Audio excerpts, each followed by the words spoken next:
One that doesn't know too much about dance, Divita, if you had to tell me a little bit about, the different types of dance forms around the world, and how are they different from each other in terms of physical movement? I'm just very curious about it as, someone that wants to understand the art better, but I think I'd love to hear your thoughts on that.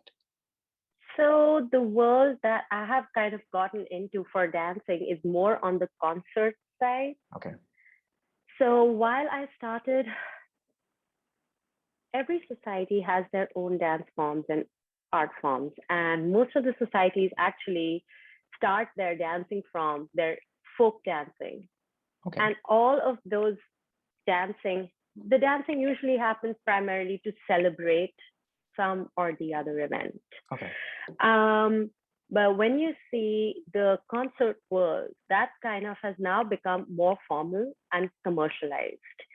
A lot of other dancing which you see, which is on TV as background dancers for various artists, etc., comes from basically entertainment element of street folk dancing.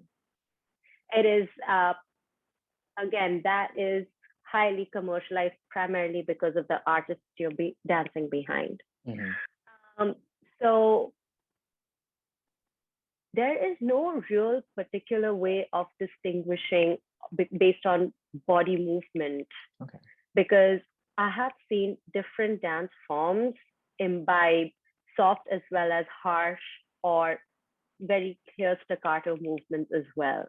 Hmm. So I think it is more about the purpose or the mannerism of your dancing.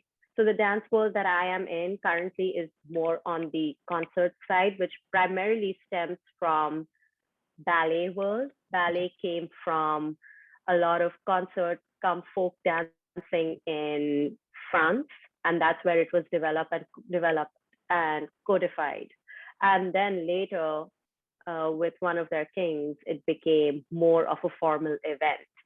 So if you see similarly in Indian classical dance forms, I will not really say Bharatnatyam for that, but various other forms such as maybe Kathak and Odissi, they all were basically eventually codified and they were all done either for appeasement of the royal family or for uh, offerings to gods and Hmm. deities. Um, so when you come up with these things, it creates a lot of body movement. But today, in today's day and age, there a lot of dancers have also kind of broken away from those codified dance forms and structures and started to destructure and mix various forms.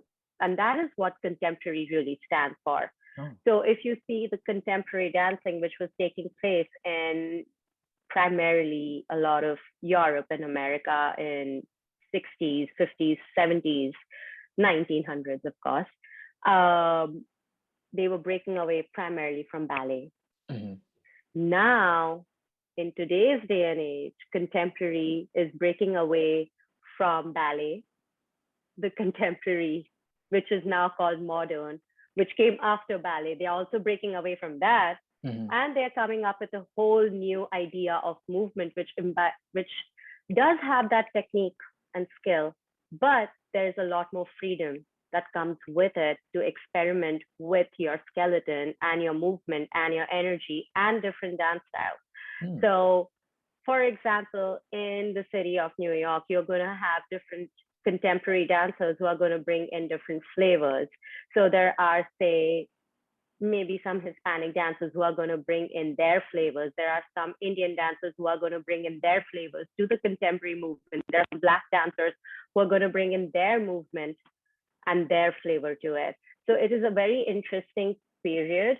Sometimes it can get very abstract. So for a common or a lay person, it's like, what are they doing? But it's you need to you need to also understand we are living in an era of being entertained in a very to the point Yep. manner. Hmm. So there is nothing really left to your imagination, For sure. and a lot of people are not very perceptive anymore.